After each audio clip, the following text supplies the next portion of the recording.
On one hand, Dragon continues to provoke our soldiers, but India's braves are standing tall and strong.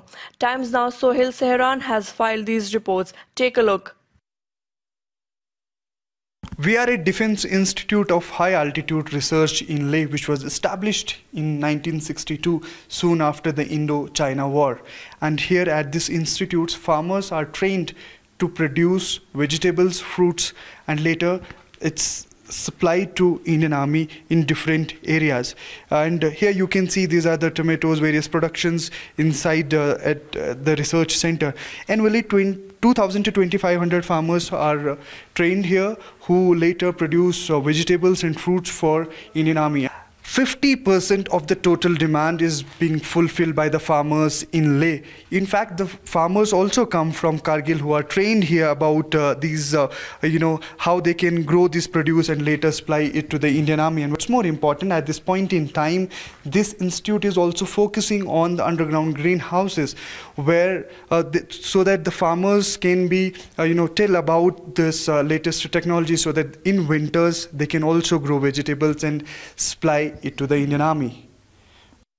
Our main, as you told, our institute has been established with the objective to provide the fresh food item to the army through the farmers. So in fact, we are a bridge between the army and farmers. So like here, because this part of the Himalaya is entirely different from the other parts of the Himalayan and plain area, and so for that we have to standardize what to grow, what not to. With the help of DRDO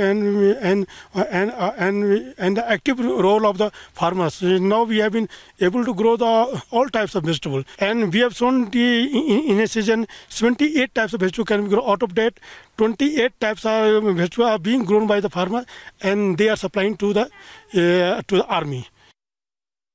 You see, in fact, the mandate given to this laboratory is to develop technologies and help farmers to grow surplus vegetables and fruits so that they can give their surplus to our defense forces deployed here. So in this context, the development of the technologies along with the transfer of the know-how to the farmers field is necessary. So in this context, capacity building plays a major role. And as you said, we train around 2,000 farmers annually. And you see here, it is one of the technology, it's one of the types of greenhouse we have. And you are seeing the tomatoes being grown in this particular greenhouse.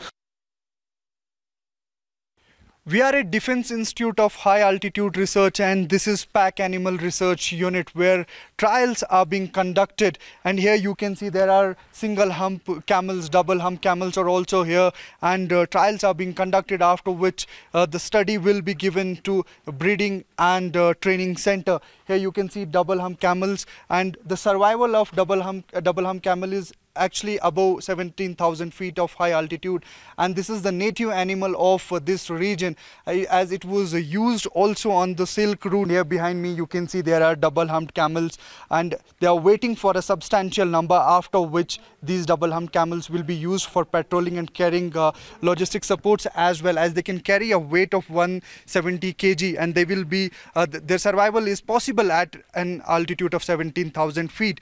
Earlier Zanskar ponies were used. I'll tell Devendra Bish to show that there is also a track for where Zanskar ponies are trained. They can go to they can actually climb these mountains, and but at high altitude where there is sandy soil, these double hump camels will be used to carry the loads, and as well as they will be used for the patrolling. And here the study has been already conducted. These double hump camels have been trained at an altitude of 17,000 feet, and the result is very successful.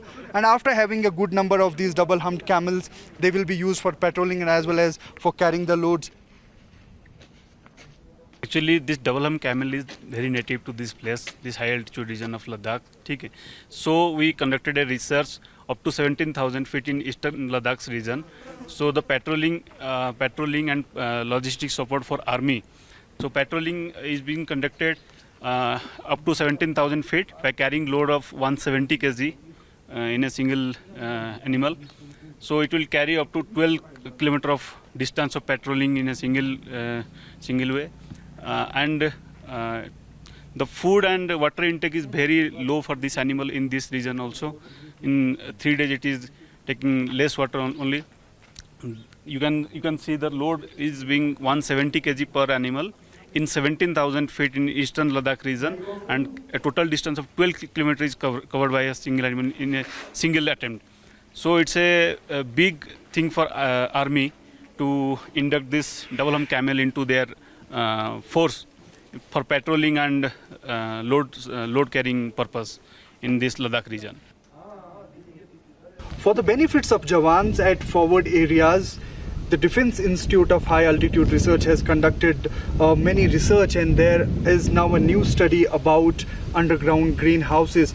Mostly these greenhouses are at every forward post. Here you can see this is one of the underground greenhouses. So the Jawans at the forward post at high altitudes can grow leafy vegetables even during winters also. And here you can see this is the trench house, the underground greenhouse, and this technology has been adopted by the Indian Army, and mostly at all the forward locations the Indian Army around them can have the leafy vegetables even during winters also. All they need is to cover these greenhouses, these underground greenhouses, with stabilized UAV poly sheet so that they can have leafy vegetables in winters also when temperature plunges to -20 and 30. So this technology has been adopted by the Indian Army and has been given by the scientists of Defence Institute of High Altitude and Research. There are different types of greenhouses, as there are different diversified nature of farmers, like some are very small, then marginal farmers, then medium level, or research rich farmers. So accordingly we have different types of greenhouses. Right now we are standing behind, just along both the left and right side of mine. We are working along the trench greenhouse. It's a very simple technology, particularly developed keeping in view the resource poor farmers. You just need to dig out a trench of our recommended size, and during winter months you just need to cover it with the UV stabilized polythene sheets, and you can grow as per your liking whatever you like. Any leafy vegetables you can successfully grow even during the peak winter months in Ladakh condition. We are at Defence Institute of High Altitude Research that plays an important role in training the farmers and supplying the vegetables and other produce to the Indian Army. Even at the forward areas, there are certain steps that have been taken by the Defence Institute of High Altitude Research. Directly, they are supplying the fresh fruits, fresh vegetables to the Indian Army. Even the same supply goes to the Indian Army personnel who are deployed at forward areas. So different actions, different research are being conducted here, from 6 crops to 28 types of vegetables, and as well as the fruits are being produced annually. These farmers are being trained here, who later grow and directly supply these production to the Indian Army, which actually benefits them.